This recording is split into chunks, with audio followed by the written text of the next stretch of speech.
화려한 날들 3, 4화가 끝나고 5화 예고편이 공개되면서 시청자들의 반응이 완전히 극과 극으로 갈렸어요. 재밌다. 새로운 접근이다. 이게 뭐야? 독수리 오형제가 그립다. 과연 지역의 계약 결혼이 남데렐라 스토리의 신화가 될까요? 아니면 막장 드라마의 전조일까요? 오늘은 이 논란의 중심에 서서 시청자들의 다양한 의견과 앞으로의 전개를 분석해 보겠습니다. 드라마 센스, 구독과 시청, 좋아요 언제나 진심으로 감사드립니다. 먼저 남데렐라라는 개념부터 살펴볼게요. 전통적인 신데렐라 스토리. 가난한 여자, 부유한 남자. 여자가 왕자를 만나 공주가 됨. 사랑으로 계급 상승하는 여성의 꿈. 남데렐라 스토리. 평범한 남자, 재벌 여자. 남자가 공주를 만나 왕자가 됨. 역전된 성 역할의 새로운 로맨스이죠. 시청자들의 긍정적 반응도 많아요. 여자가 왕자를 만나 신데렐라가 되는 게 아니라 평범하고 능력 있는 남자가 재벌 여자를 만나 왕자가 되는 것이 새롭다. 이런 반응이 나오는 이유는 뭘까요? 첫째, 젠더 역할의 변화가 있어요. 현대 사회에서 경제력 있는 여성들이 늘어남. 남성이 경제적으로 의존하는 관계도 자연스러워짐. 기존 드라마 클리셰에서 벗어난 신선함. 특히 MZ세대에서는 이런 관계가 더욱 자연스럽게 받아들여져요. 여성이 더 경제력이 있는 커플들이 증가하고 있거든요. 둘째, 현실성이 반영되었어요. 여성의 사회적 지위 상승. 남자도 신데렐라가 될 수 있다는 메시지. 통계적으로도 2023년 기준 여성 고소득층이 20% 증가했고 남성보다 높은 연봉을 받는 여성들이 늘어나고 있어요. 셋째, 캐릭터의 매력이 있어요.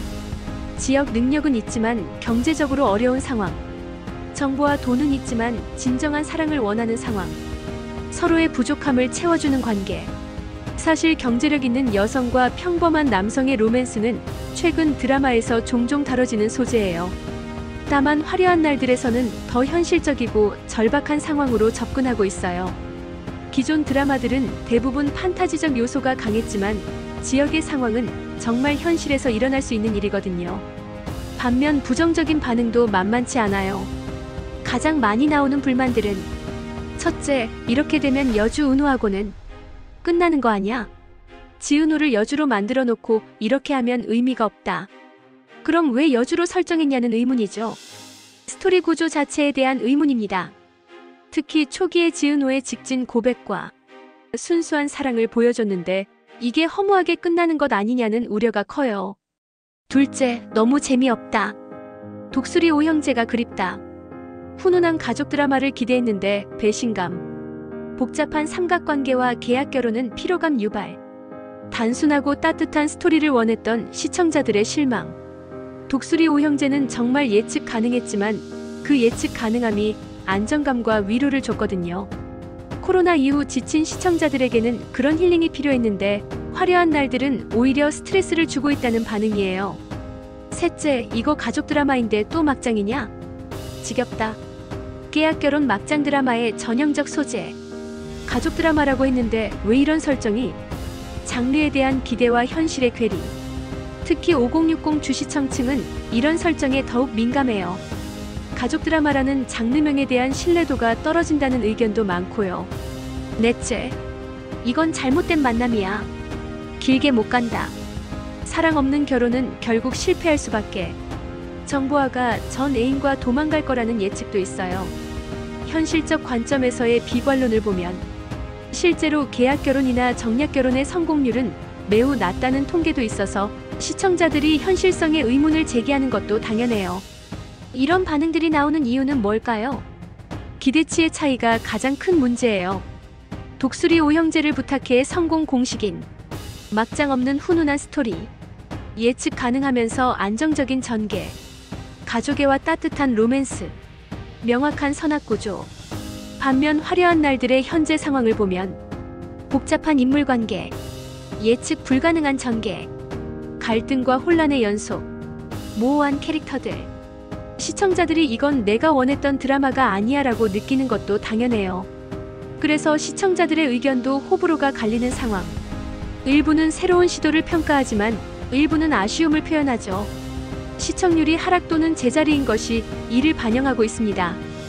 4화에서 첫 방송의 시청률로 반등하는 조짐을 보여주기는 했지만요.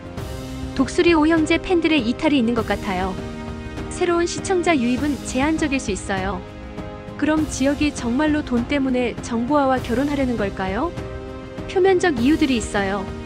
전 가족 백수 상황, 경제적 절망감, 지은호에 대한 자격지심, 현실 도피 심리. 하지만 더 깊은 이유가 있을 것 같아요. 지역의 심리 상태를 분석해보면 1. 극도의 자존심 상처를 받았어요. 비혼주의자라고 했는데 마음이 흔들리거든요. 자신의 신념이 무너지는 것에 대한 분노.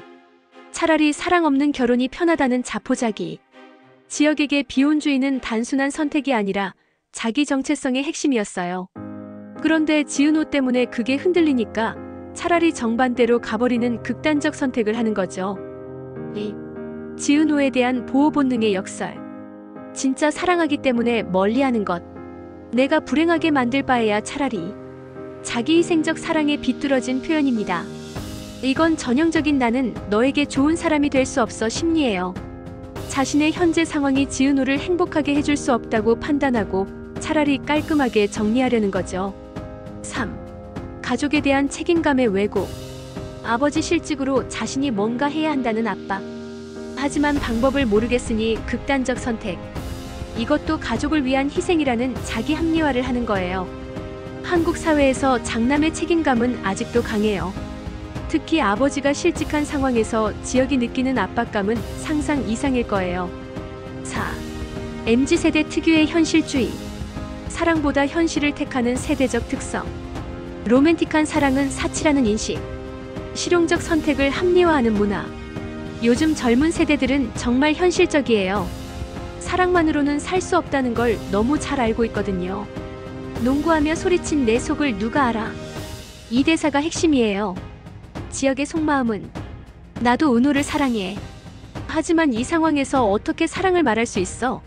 가족은 망해가고 나는 백수고 앞으로도 불투명하고. 차라리 정보화와 결혼해서 모든 걸 해결하는 게 현실적이잖아. 하지만 이런 내 마음을 누가 이해해줄까? 사랑을 포기한다고 해서 마음까지 포기할 수 있을까? 결국 지역도 피해자인 거죠. 여기서 중요한 변수가 이태란의 움직임이에요. 예고편에서 보인 이태란의 행동.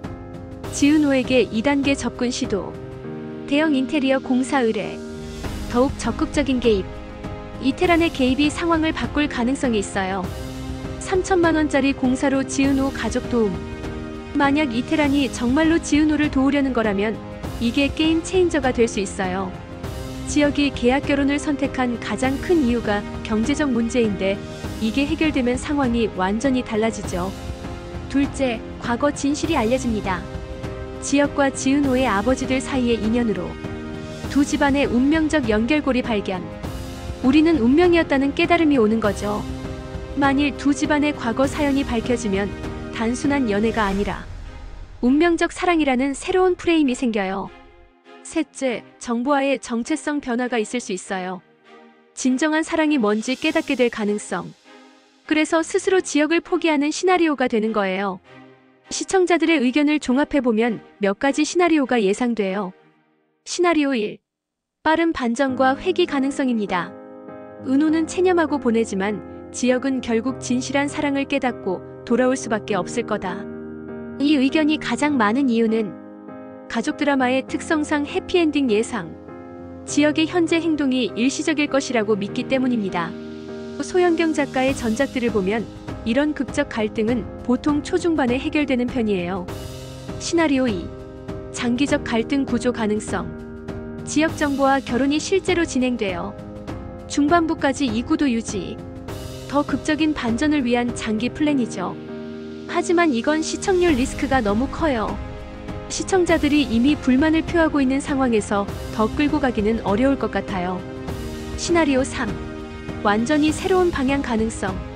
정말로 남데렐라 스토리로 진행되고 지은호가 다른 사람과 엮이는 겁니다. 기존 예상을 완전히 뒤엎는 전개가 되는 거죠. 이건 정말 현실적이지만 드라마적으로는 가능성이 낮아 보여요. 개인적으로는 시나리오 1이 가장 유력해 보여요.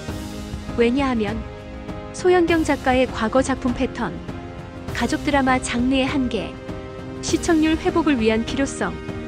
이태란이라는 변수가 존재하기 때문이죠. 전작과의 차이점을 보면 독수리 오형제는 단순하고 예측 가능한 구조였고 화려한 날들은 복잡하고 예측 불가능한 구조로 달려가고 있어요. 시대적 배경의 차이도 있어요. 독수리 오형제는 코로나 시대 때의 우울함을 치료하는 힐링 드라마라면 화려한 날들은 포스트 코로나 시대의 경제 불안정 시대를 배경으로 하고 있다고 볼 수 있어요. 타겟 시청층의 변화가 있을 수 있어요. 독수리 오형제는 5060 중심이었다면 화려한 날들은 전 연령층 대상으로 확장 시도일 수 있어요.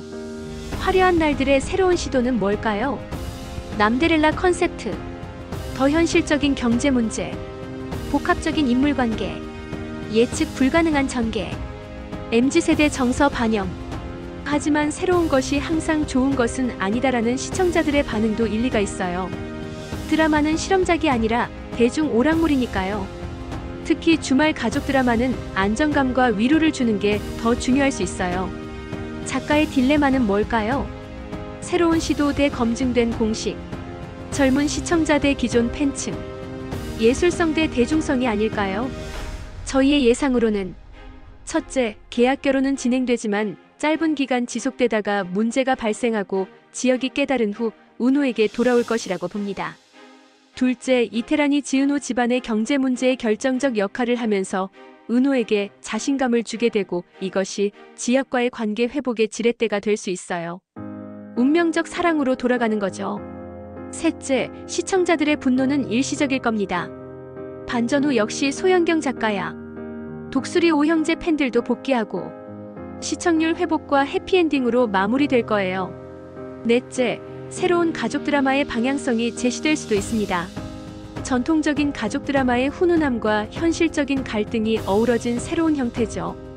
단순한 선악 구조에서 벗어난 복합적 캐릭터, 시대 정신을 반영한 진화된 가족 드라마. 그러나 고생 끝에 낙이 온다는 전통적 구조는 유지될 것이라고 믿습니다.